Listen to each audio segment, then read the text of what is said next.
በአክሱም ከተማ ለሶላት በተሰበሰቡ ምዕመናን ላይ ጥቃት መፈጸሙ ተነገረ። በትግራይ ክልል አክሱም ከተማ ዛሬ አርብ ሚያዝያ 2 ቀን 2018 ዓመተ ምህረት ለጅሙዓ ሰላት በተሰበሰቡ ምዕመናን ላይ በከተማዋ የጸጥታ ኃላፊ በተመራ ቡድን ጥቃት መፈጸሙን የአይን እማኞችና የአካባቢው ነዋሪዎች ገለጹ።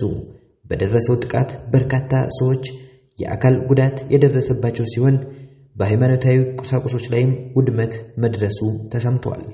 እንደ ነዋሪዎቹ መረጃ ከሆነ ግጭቱ የተቀሰቀሰው ከጅሙዓ ሶላት በፊት እንደ አባዋ ተብሎ በሚጠራው ስፍራ ምዕመናን ለሶላት ዝግጅት እያደረጉ በነበረበት ወቅት ነው ተብሏል። በ40 ቀኑ ጦርነት ኢራን $145 ቢሊዮን አጣች። በኢራን በአሜሪካና በእስራኤል መካከል ለ40 ቀናት የዘለቀው አስከፊ ጦርነት በኢራን ላይ ታሪክ የማይረሳው ውድመት ጥሎ አልፏል። የወጡ ሪፖርቶች እንደሚያመለክቱት ሀገሪቱ ከ10 ዓመታት በኋላ ወደማታውቀው የኢኮኖሚና የወታደራዊ ቀውስ ውስጥ ገብታለች። ከ140 እስከ 45 ቢሊዮን የሚገመት ሀብት ወድሟል። የመኖሪያ ቤቶች 100,000 ቤቶች ፈርሰዋል። 857 ትምህርት ቤቶችና ዩኒቨርሲቲዎች እንዲሁም 339 የሕክምና ተቋማት ጉዳት ደርሶባቸዋል። 23500 የንግድ ድርጅቶች በመውደማቸው ከፍተኛ የሥራ አጥነት ስጋት ፈጥሯል። የአሜሪካና የኢራን ታሪካዊ የሰላም ድርድር በኢስላማባድ ተጀመረ። ዓለም ትንፋሿን ውጣ የምትጠብቀው ወሳኙ የሰላም ድርድር በፓኪስታን አስተናጋጅነት ዛሬ ተጀምሯል።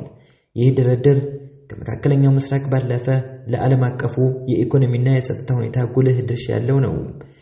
የድርድሩ ቦታ ኢስላማባድ ፓኪስታን ሲሆን አደራዳሪዎቹ በጠቅላይ ሚኒስትር ሻህባዝ ሻሪፍ የሚመራው የፓኪስታን ልዑክ የውጭ ጉዳይ ሚኒስትሩን የጦር አዛዡን ያካተተ ነው።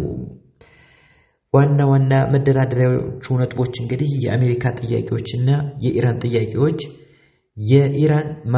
የዩራኒየም ማበልጸግ እንዲቆም የአሜሪካ ጥያቄ፣ የጦር ጉዳት ካሳ እንዲከፈል የኢራን ጥያቄ፣ የሚሳኤል ክምችት እንዲገደብ የአሜሪካ ጥያቄ፣ ሁሉም ማዕቀቦች በአስቸኳይ እንዲነሱ የኢራን ጥያቄዎች፣ የታጠቁ ቡድኖች ድጋፍ እንዲቋረጥ፣ በዩራኒየም የማበልጸግ መብት እንዲከበር፣ የሆርሙዝ ሰርጥ ክፍት እንዲሆን፣ የአሜሪካ ጦር ቀጠናውን ለቆ እንዲወጣ፣ ምላሽ ማዕቀቦችን ማንሳት፣ ምላሽ ድጋሜ ጥቃት እንደማይሰነዘር ዋስትና የሚል እነዚህ እንግዲህ የአሜሪካና የኢራን ጥያቄዎች ናቸው። ይህ ድርድር የዓለምን የነዳጅ ገበያና የቀጠናውን ጸጥታ የሚወስን ትልቅ ኩነት ነው ብለዋል።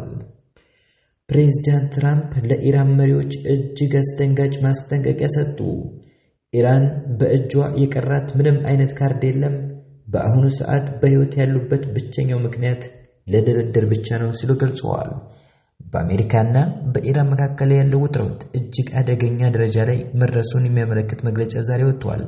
ፕሬዝዳንት ትራምፕ በይፋዊ የማህበራዊ ትስስር ገጻቸው ባሰፈሩት መልእክት የኢራን መንግስት በዓለም አቀፍ ደረጃ ያለው ተሰሚነትና ወታደራዊ አመራሮች ሙሉ በሙሉ ማለቃቸውን ገልጸዋል።